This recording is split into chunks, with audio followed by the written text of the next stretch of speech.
मुनिया परमं पुमांस मादित्यवर्णममलं तमसा पुरस्ता त्वमेव सम्मुपलभ्य जयन्तुमित्तं नान्या शिवा शिवपदस्य मुनीन्द्र पंथा। कहते हैं भगवान आपको जानकर, आप कैसे हैं? आप सूरज के समान प्रकाश करने वाले हैं और आप अंधकार को नष्ट करने वाले हैं। आपको देखकर आपकी भक्ति करने वाला व्यक्ति ही मोक्ष को पा सकता है, अन्य कोई नहीं पा सकता है। क्योंकि हमारे तीर्थंकरों ने वो उपदेश कहे जो उनके अनुभव में आए थे और हमने वो पकड़ लिए जो हमारे अनुभव में नहीं आए, लेकिन हमने शास्त्रों से पकड़ लिए। उन्होंने कहा था जीवन व्यर्थ है, ताकि एक मिनट आप लोग इधर आओ, थोड़े से और आगे जाया करो। आप लोग उतने किनारे होते हैं ना, ज़्यादा लोग थोड़ी होते हैं। आगे जाओ भाभी, सुनो, आगे जाओ और आगे जाओ। हाँ, ऐसे सामने बैठो, बहुत देर पीछे होते हैं ना। तो कहा है कि जीवन व्यर्थ है। जीवन व्यर्थ क्यों कहा है? क्योंकि दिल में घर कर सके वो अंदाज कहाँ से लाऊं, दिल में घर कर सके वो अंदाज कहाँ से लाऊं, और जो किसी पे असर कर सके वो बात कहाँ से लाऊं। तीर्थंकरों ने तो जो कहा था वो उनके असर से आया था। उनके अंदर जीवन का इतना आनंद आया था कि उन्हें बाहरी चीज़ों का कोई अवलंबन नहीं लेना पड़ा।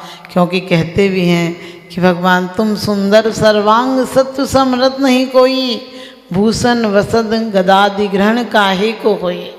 और बोलते भी हैं, भक्तामर में पढ़ते हैं, जिन जितने जैसे अणुओं से निर्मापित प्रभु तेरी दे, थे उतने वैसे अणु जग में शांति राग मैं निस्संदेह।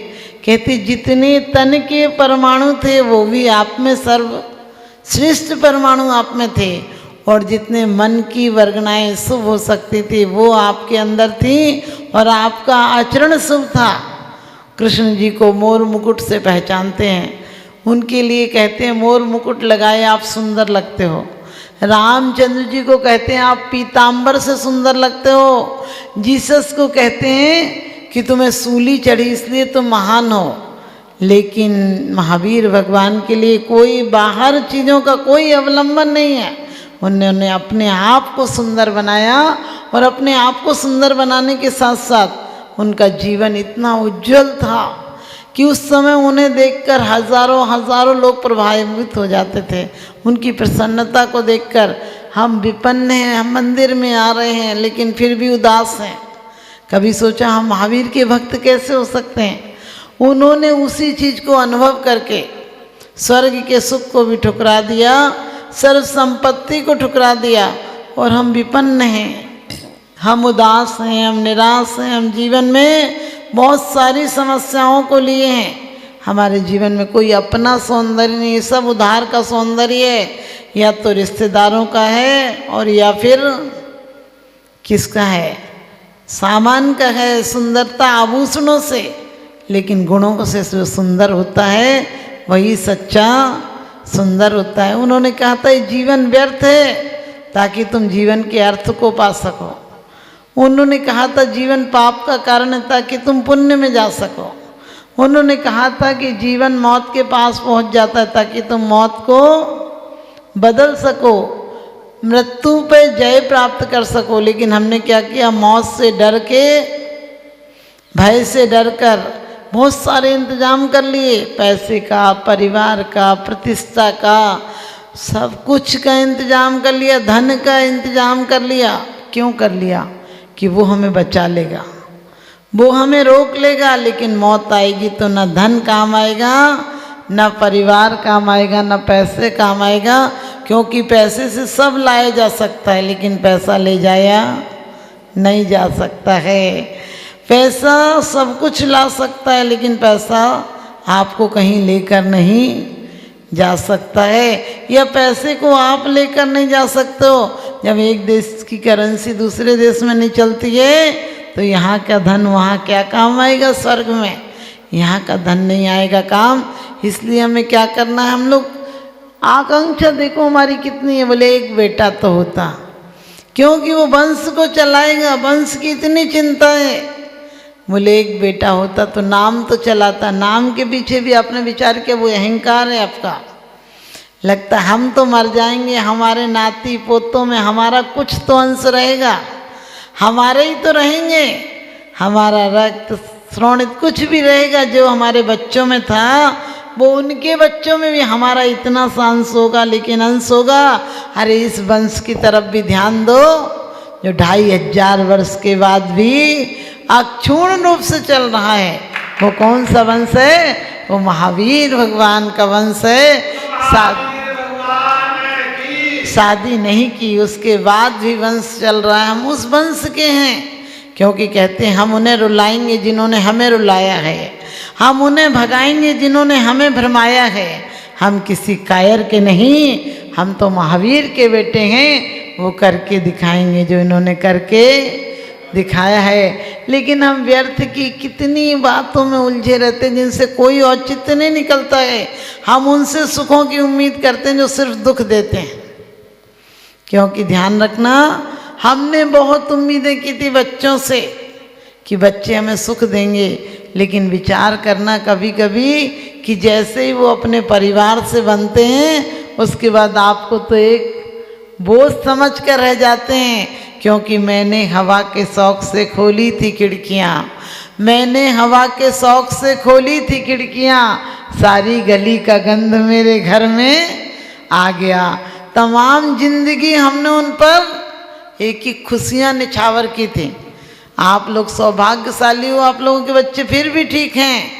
लेकिन अधिकांश विचार करना कि जो उम्मीदें लगाई थी वो पूरी हुई क्या?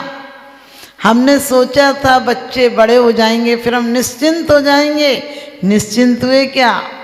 और समस्याएं बढ़ती रहीं। हम अध्यात्म के लिए, आत्म उत्थान के लिए कल पर टालते रहे। बोले अभी तो एक जिम्मेदारी है, दूसरी जिम्मेदारी है, अभी बच्चों की है, फिर नाती पोतों की है, फिर पड़पोतों की है। एक दिन तो शमशान से बुलावा ही आ जाएगा। क्योंकि कहते हैं काल करे सो आज कर और आज करे सो अब, पर में परलय होएगी बहुर करेगो कब। और आजकल का आदमी कहता है कि आज करे सो काल कर और काल करे सो परसों, और इतनी जल्दी क्यों करता है, अभी तो जीना बरसों। एक बार मैंने बोला, मैंने बताओ क्या कहा कि आज कल है सो, तो लड़का बोला, बच्चा बोला खड़े होकर कि काल मरे सो आज मर और आज मरे सो अब, और लकड़ी महंगी हो गई फिर मरेगा कब। ध्यान रखना, ये आपके बच्चे कहें या नहीं कहें, ये संसार का नियम है, परिवर्तनशील संसार है। इसी को संसार कहा है, जहाँ संसरण करता रहता है आदमी, जन्म मरण के झूलों में झूलता है, दुर्गति जाता है, स्वर्ग में जाकर भी एक पल को चैन नहीं पाता है। क्योंकि परिंदे सोचते हैं घर मिले और इंसान सोचता है आसमान मिले।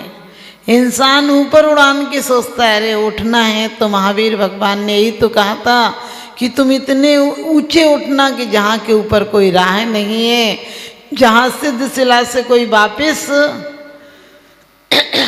नहीं आता है। लेकिन हम तो उन भीड़ों की तरह हैं, कहने लगे इतनी भीड़ चल रही, कोई गलत थोड़ी चल रही होगी, इतने लोग तो यही काम कर रहे हैं। हम भीड़ में रहते रहते भेड़ हो गए, और भीड़ बड़ी बेईमान होती है। जब हमारा जन्म होता है तो ताली बजाती है, और ताली बजाती है, जब बारात जाती है तो आगे नाचती है, और जब हम जाते हैं तो हमें आगे कर देती है, सब पीछे हो जाते हैं। आपने देखा मुर्दे को आगे कर देते हैं, सारे पीछे हो जाते हैं, और बारात में बाराती आगे नाचते हैं, दूल्हे को पीछे कर देते हैं। वो ये शिक्षा देते हैं कि हम तुम्हारे साथ जाने वाले नहीं है, तुमने हमारे पीछे जीवन लगाया लेकिन हम लगाने वाले नहीं हैं। हमारे सारे तीर्थंकर क्षत्रिय थे, क्षत्रिय थे यानी लड़ना जानते थे। और इसीलिए शांतिनाथ भगवान की स्तुति करते हुए कहा है, चक्रेणी असतु भयंकरेणी नृपा सर्व नरेंद्र चक्रम।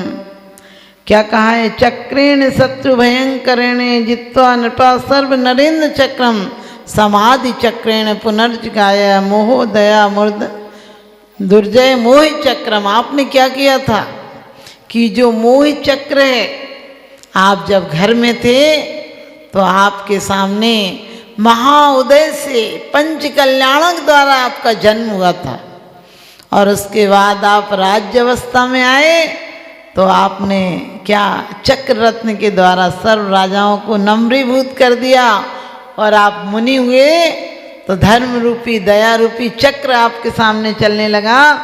तो क्या हुआ, सब देवता नतमस्तक हो गए, और आप जब शुक्ल ध्यान पूर्वक अरिहंत अवस्था को प्राप्त हो गए तो क्या गणधर देवों का भी, मुनियों का समूह भी आपके आगे नतमस्तक हो गया।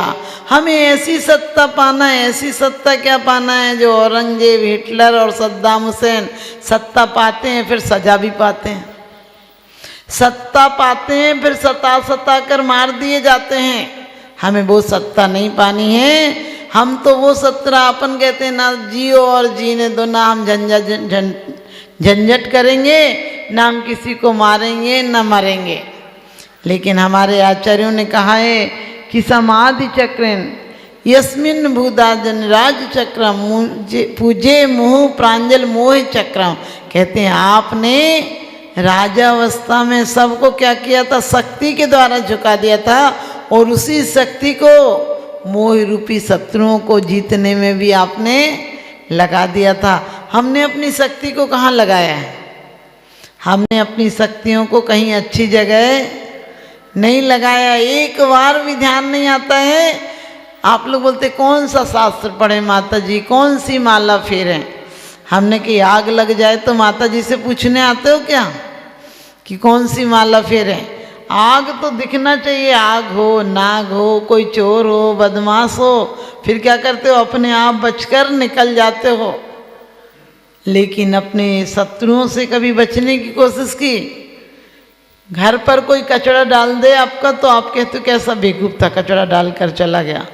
घर के आगे कोई आपके 2-4 तसले कचरा डाल जाए तो लड़ने को तैयार हो जाते हो, और आपके दिमाग पे कोई कचरा डाल जाए तो उसे नाश्ता और कराते हो। घर पर क्या होता है, जब कोई आता है तो कचरा ही तो डालता है। तेरी मेरी बातों के अलावा कुछ नई बातें होती हैं। इसलिए अपने परिवार को भी अपनी जिम्मेदारियों को निभाओ, उससे मुख मोड़ने की बात मैं नहीं कहती हूँ, लेकिन उसके साथ अपनी जिम्मेदारी समझो। क्योंकि यहाँ तो परिवार के लोग तो सिर्फ यहीं तक साथ देंगे। हम उनको प्यार करते हैं जो कहते हैं हम तुम्हें प्यार करते हैं, लेकिन हम उनको प्यार नहीं करते हैं जो हमें यहाँ इस मुकाम तक पहुँचाया है।